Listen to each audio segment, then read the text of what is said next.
to Secondary Treasures, Unlocking Your Future. I'm Dr. Helen Weil, Assistant Superintendent of Secondary Programs, and this is a show specifically designed to share details with our students, parents, and community about the amazing programs that we have available to our secondary students in our St. Lucie Public Schools. And today we're going to learn about two of our most popular career technical education programs. These two programs are at all 5 of our comprehensive high schools, and I'm very happy to introduce our 2 special guests in segment 1, Ms. Dana Caputo, Program Specialist for St. Lucie County Public Schools in Career Education. Welcome. Yes, thank you. Thank you. And Chef Jessie Strell, who is the Culinary Arts Instructor at St. Lucie West Centennial High School. Nice to meet you. Welcome, Chef Strell. Thank you. All right. So let's start with you, Dana, because you do work with all of our high schools in many of our career technical education programs. Could you tell our listeners first how, in your role, you involve the community in these programs, business partners and community members? Sure. Our community is a tremendous resource to our teachers and our students. They provide connections for the teachers, what's going on in the workplace. Keep our teachers current. That keeps our students current. Technology is changing so quickly. Those types of things change so quickly that for a teacher who spends a majority of their time in the classroom, it's a challenge to stay up to date with what's going on. The career specialists are a liaison to the community and the business partners in our area, between them and the teachers and the students. We work with teachers and business partners establishing advisory boards where valuable information is shared between the two. Advisory boards bring together teachers and business partners so that the business partners are aware of what's going on in the schools. Those are our community partners. They're aware of what's going on in their local schools. And then the teachers are aware of what's happening in the workplace, what changes are going on, what trends are happening there. In Career and Tech Ed, we prepare students for jobs that are out there now, that are available now. So it's important to us that we keep current. The community is also tremendous resource to our students because they provide opportunities that our students wouldn't otherwise have, such as internships, where a student may go out, paid or unpaid, to a business partner and do a little bit of working, the real world. That's great. Also job shadowing.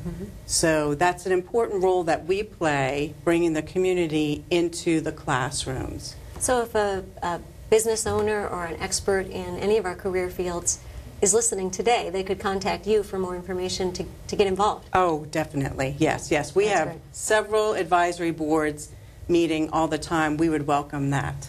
Great. Always looking for new people to get involved. Great. Well, we're going to dig deeper into culinary arts today. And many of us, I don't want to reveal our ages or anything, but many of us took courses in high school such as home economics that were elective type courses that we would take once or twice to get exposure to a field.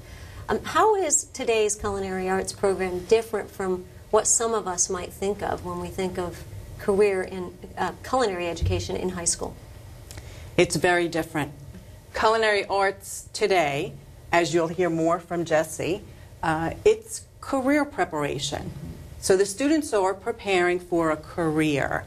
They are taking classes in culinary arts. The majority of our students take 2 years of culinary arts, 3 years or 4 years of culinary arts. So they're getting the skills. Along with the lessons in the classroom, our students have hands-on application. Each of our 5 high schools programs, they not only have the classroom, but they also have a lab, which is really a commercial kitchen. And students get to go in those kitchens on a regular basis, and they get to apply what they learned in the classroom, they get to actually do. So they really are coming out quite skilled. Our students leave high school with industry certifications. Those certifications are the real, true-to-life workplace certifications that employers are looking for in their restaurants or in any food service field. So the culinary arts programs are preparing students for work immediately after high school. They're prepared. They have industry certifications, ready to go out to jobs, or to continue on. If they wanted to continue on in the culinary field, studying at a culinary school, or maybe restaurant management, maybe hospitality management. So it's much more career focused. Okay, well, thank you so much. So let's ask Chef Strell to tell us more. You have expertise in this field, as I have witnessed and tasted, actually. Tell us how you became interested in culinary arts in general, and then how you made that switch to become a teacher. Well, I'm a graduate, actually, of this county, and I went to Fort Pierce Central, and I graduated there. And while actually being in culinary school, I had two different instructors there. I had who's still working now, even today, and I work amongst them, is Peggy Ash at Central, and also Calvin Lewis. And when I was in high school, I really wasn't sure what I wanted to do until about junior year, and then I got switched into a culinary class, and I started taking it, and I was thinking we're just going to be baking all day, doing some cookies, and we ended up doing a lot more than that. And we had a college come in, culinary school, who I didn't even know the culinary schools existed, and so we sat there, and the lady did a demonstration and then said, you know, we'd love for you to come to our school. And so I did, and I really fell in love with it. And then when I finished high school, I went over to Florida Culinary Institute, and I got a degree in culinary arts and also in food and beverage and hotel management. When I finished there, that's really when I got my feet wet, because I was working for the Marriott Corporation, I was working for the Ritz-Carlton, worked for PGA of America, golf club. So I was really getting involved a lot in the industry. And then one of the culinary instructors from high school, Calvin Lewis, called me up and was like, hey, you wanna try out for maybe for teaching? And you know, there's a certain criteria, and you have to do a lot of things and show documentation. I said, okay, maybe I'll think about it. And then I had a really bad week that week, and I thought about it, and then decided to approach a school board and followed the trail of paperwork that I had to do to get the position. And it's been about 10 years now, and I absolutely love it. And to be able to see the full circle, where I was in the classroom and I had inspiration, that little plug got into me for me to go to college. I love to see that with my students now. And so it's the full circle of life now at Centennial. Yeah, so you are truly a success story from St. Lucie County Public Schools. Yeah. And you mentioned two of our veteran culinary arts teachers. Absolutely. That are outstanding. So that is fantastic. Yeah. I'm sure your students love to hear about that and that career path for you, because you just mentioned so many possible career paths for them. Absolutely, yeah. That is great. And I like being an example, because as soon as they say, oh, well, you know, I'm going to school now, I don't know what to do. Well, I graduated from this county, this is what I did. And and they have a lot more resources now than they've ever had before. Right. So every year, this county, we get more stuff for those students to be able to use. So they need, once they see that, they're like, oh, okay, all right, we'll go ahead and go for it. So Dana touched a little bit on what you actually teach, and you mentioned some of the things you learned as a culinary student. How do your students progress through the program? If students are in the program for, say, the typical 3 years, where do they start, and what types of learning activities do they build to over the course of the 3 years? We mostly we have actually a waiting list. We're backlogged for about the previous year, because we have so many students involved and that really want to get into the program. So if they're 9th grade coming in, I think this year we only have maybe about 4 9th graders. The rest of them are 10th graders. So 10th graders would get inside of a Culinary 1 class. It's a full 1-year class. And it's a 1-credit course. They go through that, and it's not part of our Pro Start program, which Pro Start is a school-to-career program through the National Restaurant Association, the Florida Education Association. And what they do is they basically get college credit for Culinary 2, 3, and 4 and 5, which those are block classes they come to every single day, and they're two credits for those classes, for each class. But for the culinary ones, it's an introduction. And so they basically come in, they're learning about how to handle a knife, they're learning about safety and sanitation. They actually don't cook at all the first 9 weeks because they need to learn how to properly, you know, clean and sanitize the cutting board. They need to know where to put food inside of a refrigerator. So that's once they get through that class of culinary 1, then they transition into our mid-levels where we do banquets and catering, and we focus on cooking methods and things of that nature. So it's a true progression that's fantastic to hear about. Yeah. So it's important for parents to know that. Absolutely. That it's not just what they might initially think of when they think of culinary and like you said as a student, what you initially thought versus what you experienced. So let's talk about why we're here today talking about culinary arts. It's because Ms. Caputo's been busy planning an event that I know she wants to tell the public about. And we have some slides while she tells us what is the upcoming event that you'd like to invite everyone to attend. It is the Culinary Showcase, St. Lucie County Public Schools Culinary Showcase. This is our second year. A year ago, Jesse Strell and Maureen Greenberg and Peggy Ash, or the teachers around the county, brought their students together and started a friendly competition. So this is our second year. It is on Wednesday, December 10th from 5 till 7 p.m. at the Port St. Lucie Civic Center down on US 1. And teams from each of our culinary programs, we have 5 high schools with culinary programs, they will compete. And we are inviting members of the community to come out. It's a cost of $5. And for $5, you get to taste each one of the school's dishes. And then you get to vote.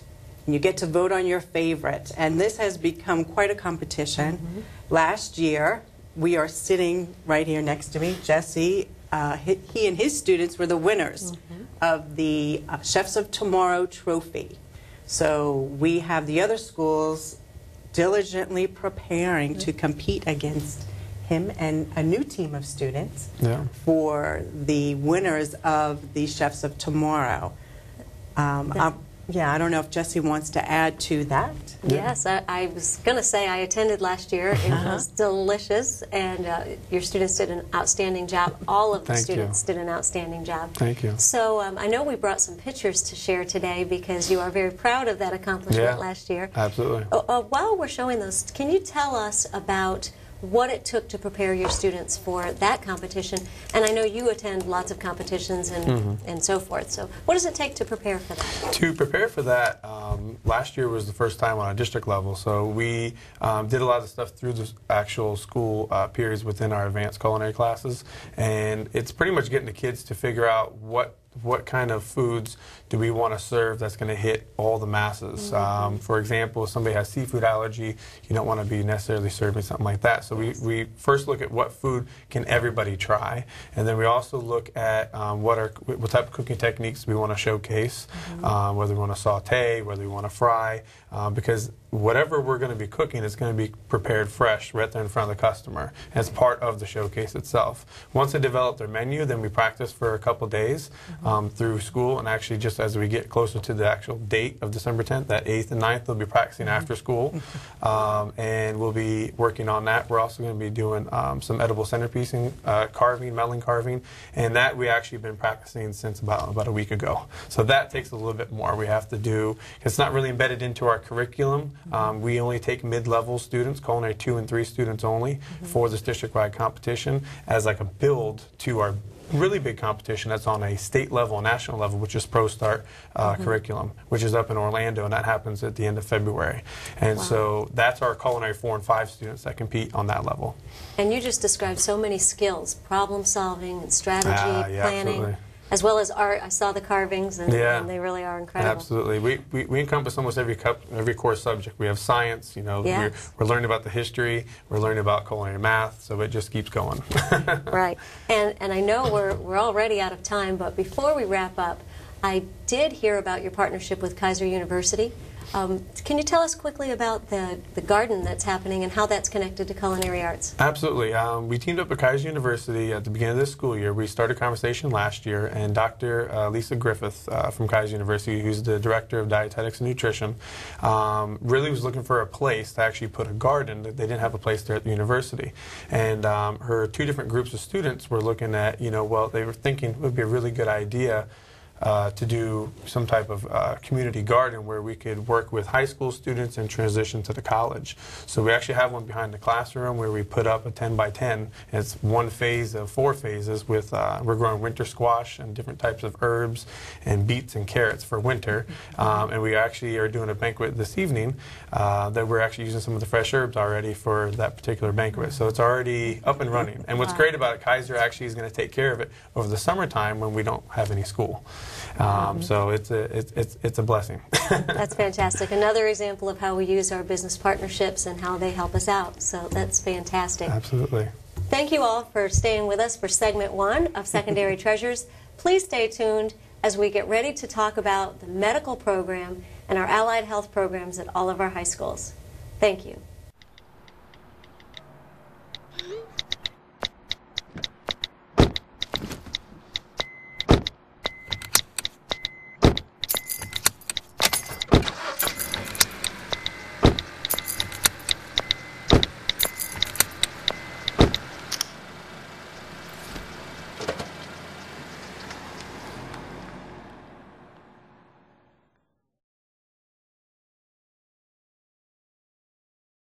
Welcome back to Secondary Treasures, Unlocking Your Future.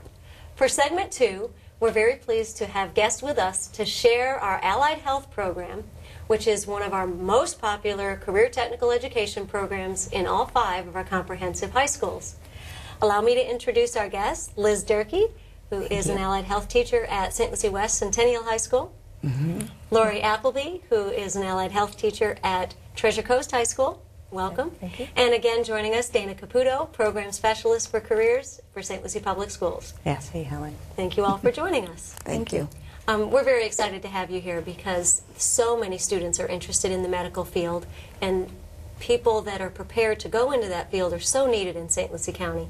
So could you share with us what students experience in the Allied Health program? And Liz, if you could talk about what do they actually experience in the classroom and how do the courses progress? Okay. Well, thank you for having us. I just wanted to share that the first level of our program is called Health Science 1.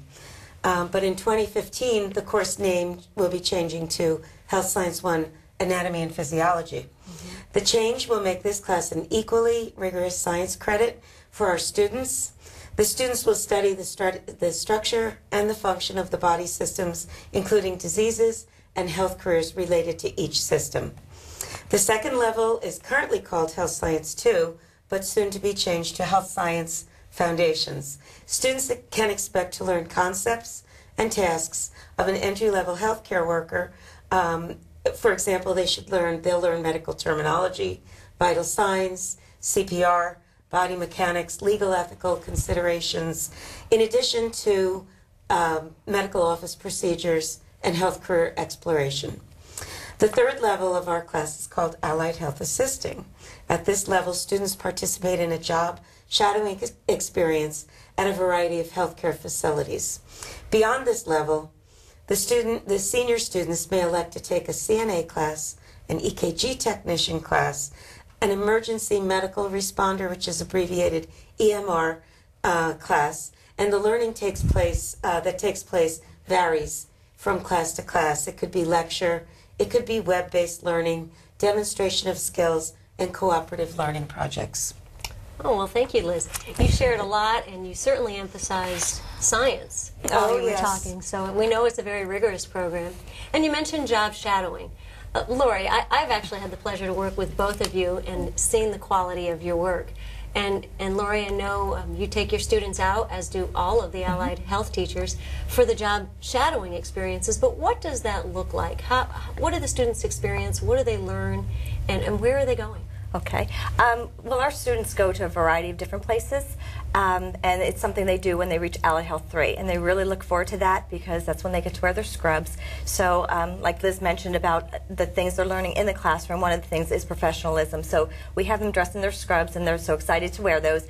And they go out to a variety of different facilities. The ones we have, a few we have right now, Martin Health Systems.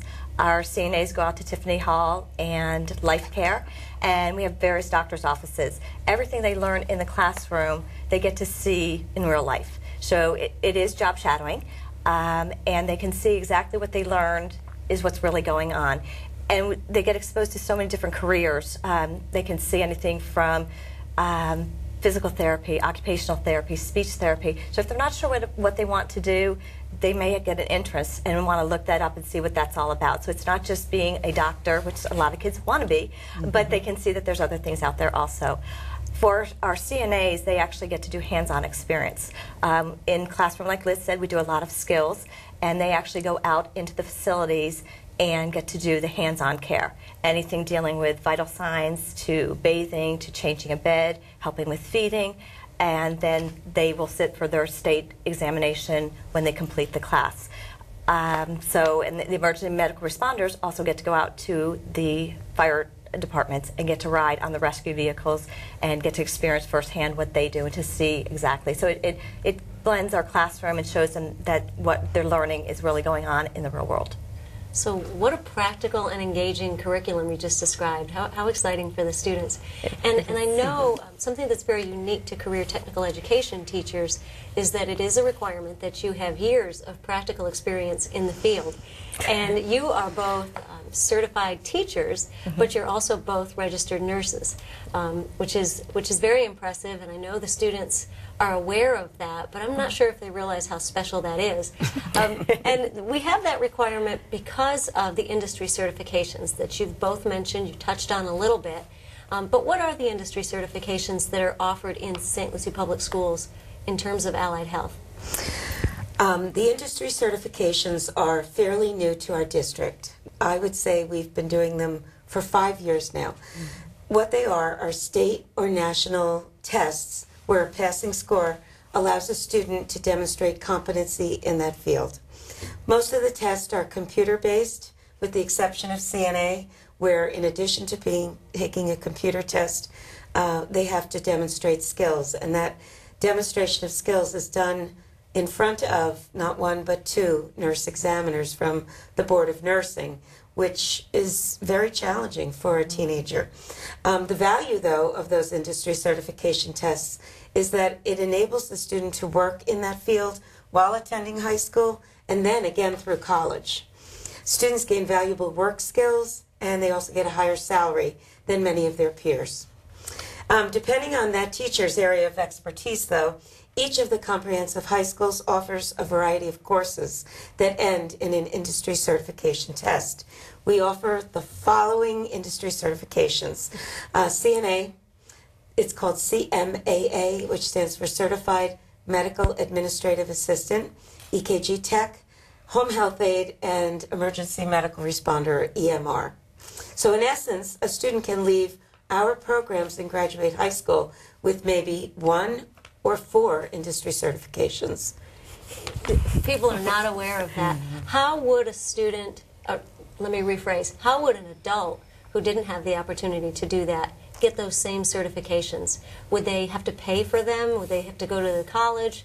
How would they pursue those certifications otherwise? They would have to either go to the college, or there's a lot of freestanding places that offer it, but they would have to pay for it. And the industry certifications vary in the price, and we're so fortunate that the district pays for our students because, for instance, CNA can be anywhere up to over $200. It's $140 for the test. They have to do a background check. So it gets to be around, I think we're up $240 up there, and the cheapest one I think is $60. So and the students know that also because they realize that they are getting a true gift that they couldn't come up with that money to pay for it, some of them. So they know and they take that serious. And for an adult, it's difficult these days with financial, but they would have to go and do that on their own. And I'm glad to hear that the students know it and they understand the value. And I've seen the passing rates, so you're doing very well, and our students do then have the opportunity to go out and work directly in the field. And we might get a chance to talk about those careers, but I know that Liz and Lori want to share a little bit about what you do in HOSA. Can you tell people what HOSA is all about?